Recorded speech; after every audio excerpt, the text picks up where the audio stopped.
Building a successful work team can be tough and challenging because it brings together a variety of opinions, values, past work experiences, upbringings, prior team experiences, work goals, and skills in communication and team building. In this video, we will tell you how to build a team with founder's mentality. Before starting the video, please subscribe to our channel and click the bell icon so you would get notified when we upload the next video. Number 13. What is a team? Before building a team, it's important to understand the purpose of the team. In general, teams are interdependent groups of employees who unite around a particular task, project, or objective. This can have a variety of applications. Teams might be brought together to bridge a gap between departments, or they might be brought together for short-term projects, or as permanent or long-term approaches to achieving specific goals. Number 12. Purpose. A team with a clear purpose organizes different people with different goals and plans into a cohesive whole. When successful, it funnels the energy of team members for the overall good of the organization. To reach this level of success with your team, you must identify your short and long-term goals and the skills necessary to achieve those goals. From there, you can begin identifying the right people to recruit for your team. Number 11. Team building tips. From clear expectations to appropriate methods for collaboration and communication, you can create a successful team. One of the first steps is to hire the highest-ranking member of the team first. You want this person to help you put together the right group of people and build an appropriate culture. Number 10. Culture.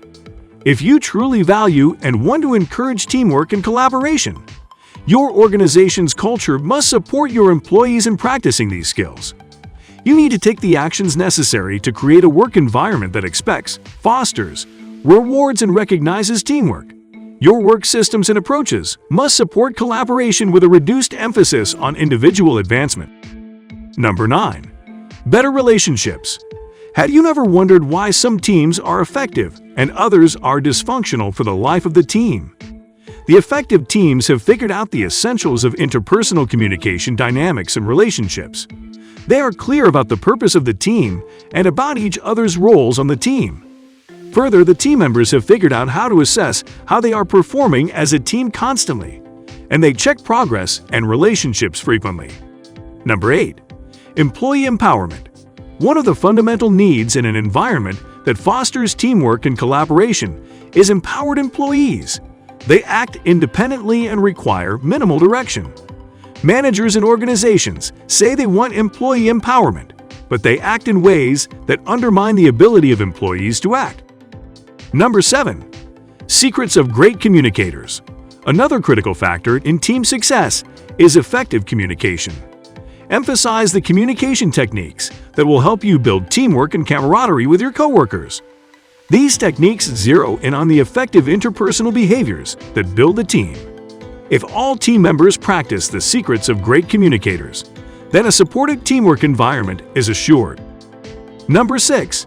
How to create habits. In the normal course of working with each other, team members develop particular ways of interacting and accomplishing work. They fall into habits and patterns around behaviors such as keeping commitments, meeting deadlines, planning next steps, and decision-making. Some of these habits and patterns serve the team well, and some of them undermine the team's success. Given that a team culture norms will form in a planned or unplanned way, take the lead and have the team determine what kinds of rules and guidelines will best serve their efforts. Number 5. Group guidelines. Are you convinced that consciously creating team norms or guidelines will best serve the interests of your team? If so, you can expect a lot of discussions, ideas, disagreement, and even a few contrarians, but developing the norms builds the team. A good tip for the process of developing norms is to use an external facilitator to run these meetings.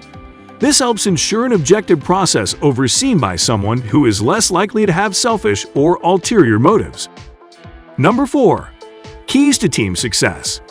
Teams can benefit from team-building activities focused on helping groups of employees come together as one. There are myriad ways for team-building activities to go wrong, however, and not produce your desired outcomes. One of the most important factors is follow-up. An activity should be designed to achieve a specific outcome. Then a desired outcome should be reinforced in subsequent meetings. People like clarity. They like to know where they are and, insofar as possible, where they are going. By creating a clear timeline, you demonstrate your ability to lead, and your team can feel confident in their leader. They'll feel part of the journey, and that will impact their perception of their role. In essence, your team must see their role as part of a bigger whole and feel responsible for their contribution. Number 3. The founder's mentality. The founder's mentality consists of 3 defining traits. The first is, according to the authors, the insurgent mission. The belief that the company is not simply selling products, but is at war with an industry stuck in the past or underserving customers. Organizations need to remain focused on what makes them unique and having a higher purpose. When you lose that, you lose the soul of the company. The second defining trait of the founder's mentality is the frontline obsession, which is more than an intense focus on customers and the frontline employees who serve them. Founders tend to obsess about every detail in the customer-company interface. Every founder starts on the front line, developing and selling the product.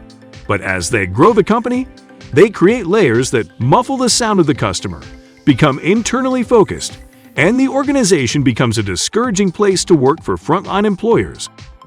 If you begin to discourage people at the front line and not make them feel like heroes, you lose an amazing source of innovation and talent. Instead, you need to have an obsession with frontline employees. Finally, the third defining trait is the owner's mindset. When people work for a small company, fighting for its survival, they see themselves as owners of the company. They are completely invested in its success.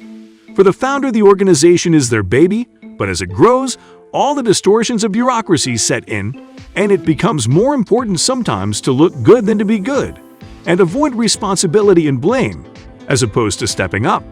When this happens, organizations are then vulnerable to faster companies that have the founder's mentality of taking on causes for consumers. These founder's mentality traits give a company its edge and its energy. But over time, as the company grows and becomes more hierarchical and more entrenched, as executives are further and further removed from the front lines, and as a dedicated bunch of committed owners becomes a large mass of employees, this edge and energy dissipate. In order to overcome the inevitable crises that companies will face in their history, they must keep or restore the founder's mentality. Number 2. Benefits of taking a founder's mentality. It's good for your own success. Viewing yourself as a founder is a forcing function. It urges you into action. You feel personally accountable for activity, results, and quality. A founder would never let his or her business fail, so neither would you. This is incredibly powerful. Harness it. It helps your colleagues. Founders know that growing a strong team around them is core to growth and success. Helping others becomes a force multiplier, and you begin to view helping others as a high-impact activity that is worth the continued investment. It's good for the business. As a salesperson, you are the definition of the tip of the spear for the entire business. You are the front lines. If you do not believe this and understand the tangible value that your experience adds to the business, then I urge you to challenge your own thinking. You have a unique perspective, and as a founder of the business, you owe it to share your perspective in an effort to drive continuous improvement for the rest of the company. Leadership will take note, and it will advance your career. Do not expect this, but know that it's a natural byproduct over the long run. Leaders notice leadership qualities in others. Leaders also like to help others who exhibit similar qualities. It's never too late to adopt this mentality, especially in this difficult economy and job market.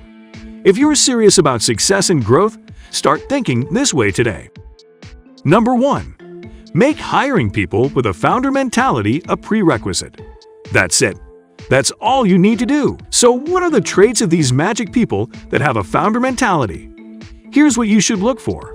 Fanatics. Great founders are obsessed with their business. They live it, breathe it, and are obsessed with their businesses 24 hours a day, 7 days a week, and 365 days a year. That's what you're looking for.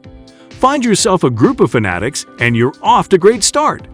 Then, look for team members that have integrity. Need we go any further? Why would you ever hire someone if they don't have integrity? Actually, I think we do need to go a little further. Everyone is occasionally faced with a dilemma that arises when you're interviewing a clearly talented individual who seems a bit ethically iffy. Don't hire them. Ever. No amount of ability makes up for a lack of integrity. Smarts? We want people that are very smart. Who doesn't, right? Well, it's surprising how often I see people who only hire those who clearly aren't as smart as they are. Don't be intimidated by those who might have something you don't. Be grateful you can add them to your team. Cultural fit. People frequently overlook the importance of cultural fit. Desiring cultural fit does not mean that we want people that are clones of each other. Do let us know in the comments what you think of this founder's mindset. Thanks for watching.